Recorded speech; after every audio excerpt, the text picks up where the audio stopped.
can see where this thing is sitting at draw length. Make sure I get it centered here.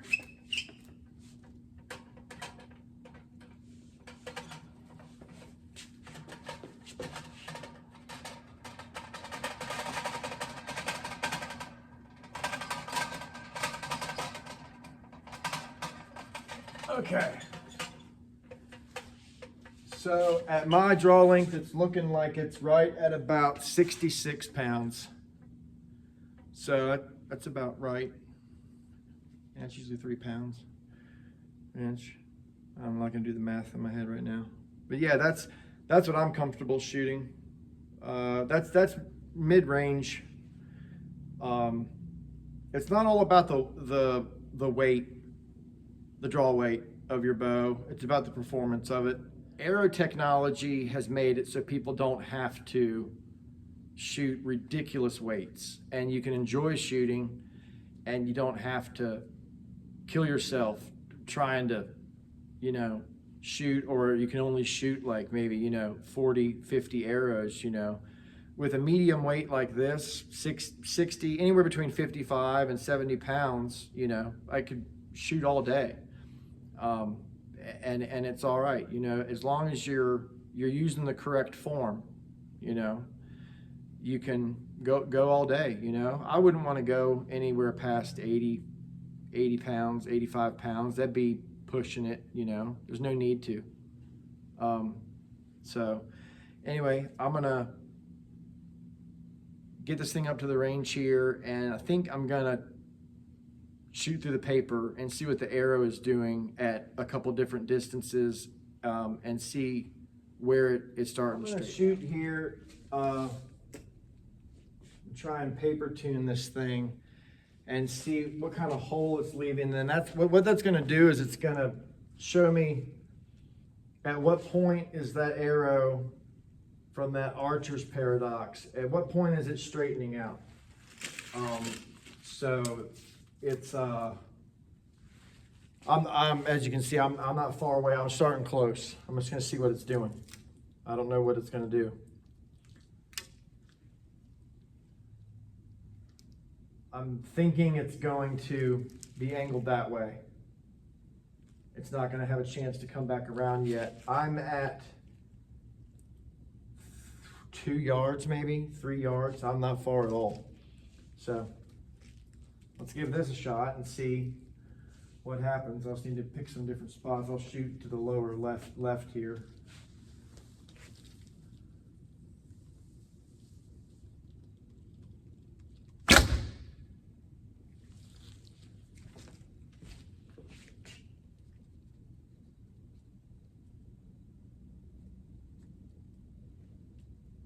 Okay, that's actually not as bad as I thought. There's one fletching that way, that way. Okay, so it was kicking over a little bit. Now let's step back. Let me move this back just a little bit. I'm going to go back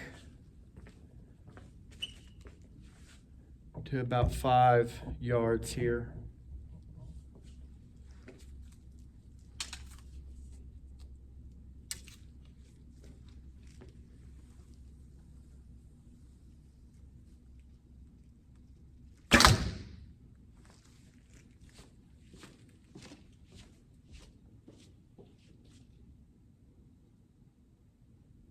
Okay, looking like the arrow is canted a little bit to the left. So that tells me, move back just a little bit. Okay, we're probably at about 10 yards here. It's about 30 feet. Let's see what that does.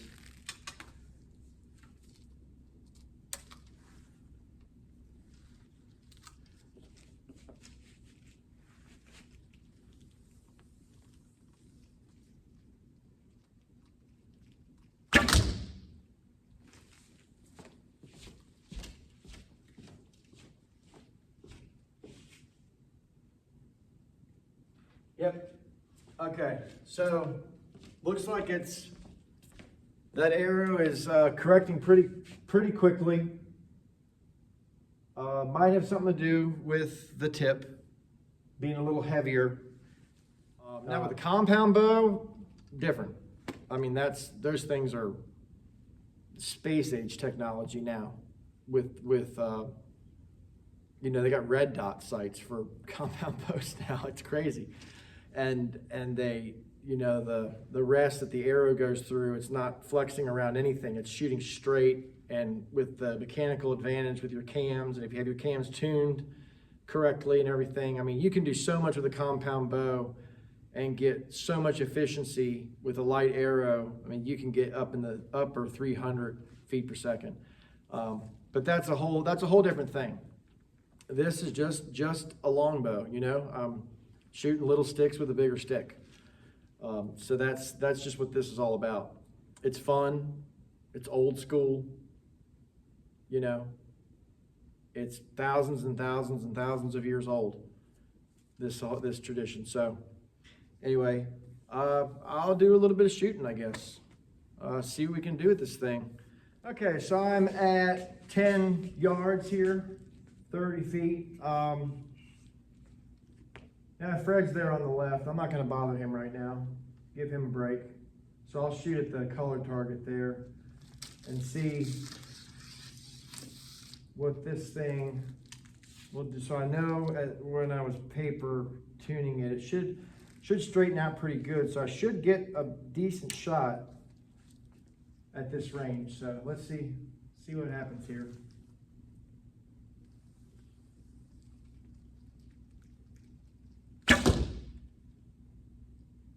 All right, that was bullseye. Looks like 1.5 inches from dead center. And the arrow looks, yeah, the arrow's straight. So yeah, the paper thing was right. So yeah, it's straightening out. It's straightening out within 30 feet, 10 yards. So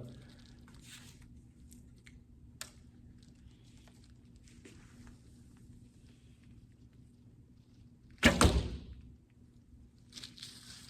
pulled that one. I felt that as soon as I let it go. Consistency is key. Consistency is everything with this. I didn't have my palm down all the way.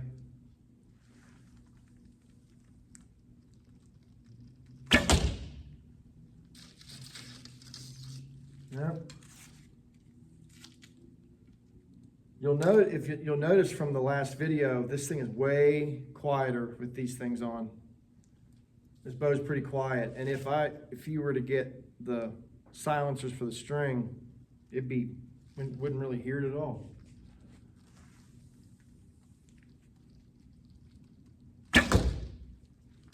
Okay, that's a little low.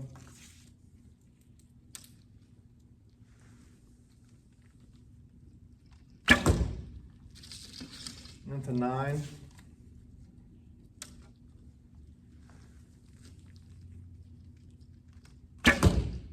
Not to 10.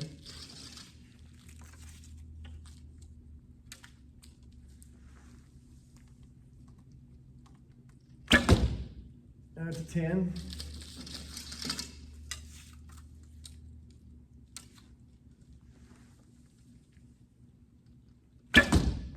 That's 10. Yeah, groupings are good.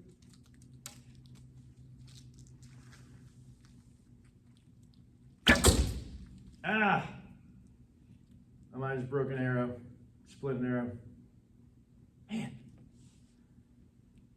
Well, I mean, I guess it's good. That means the bow's grouping really good.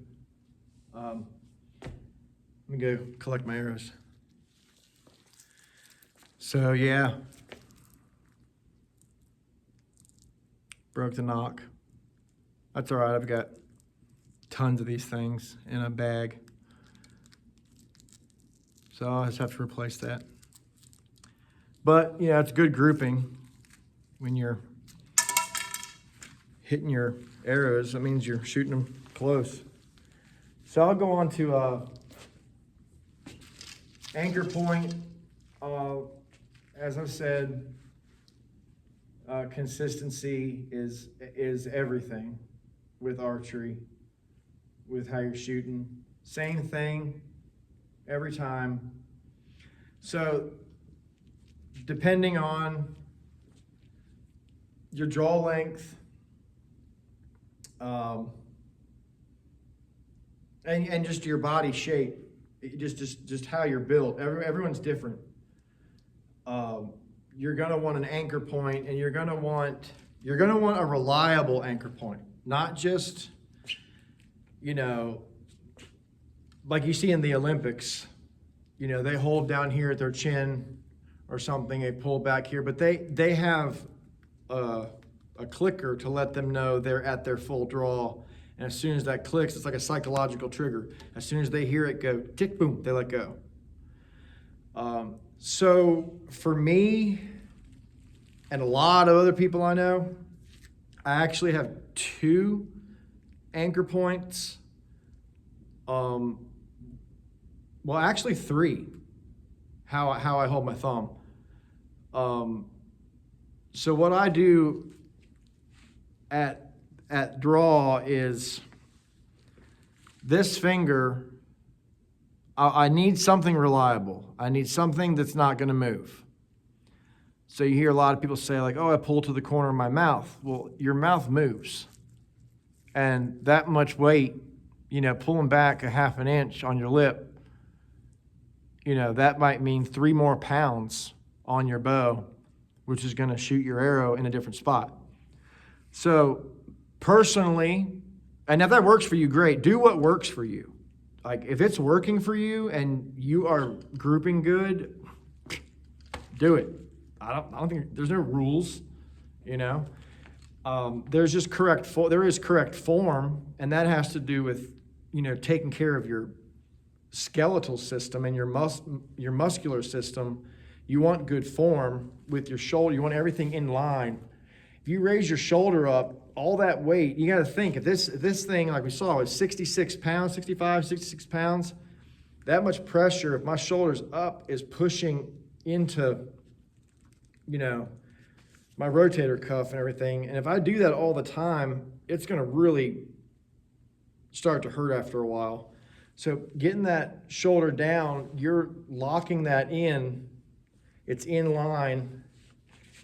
And if your elbow is down, you don't want it up like this.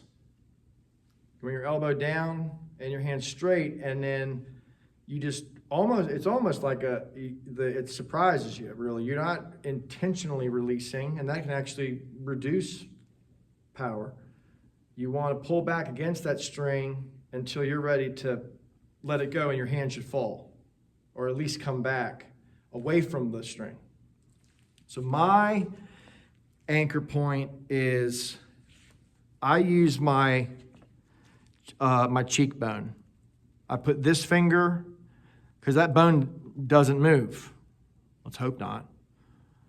I put my middle finger, I just rest it on the corner of my mouth. I don't pull on my mouth. I'm setting, this is my set point. Secondary. Third is I just put my thumb right there on the corner of my jaw. And that's how I try to get consistent shots, is by trying to do that every time. So I'll show you here. You draw back, shoulder down. There, I'm at cheekbone, thumb. And that was a bullseye.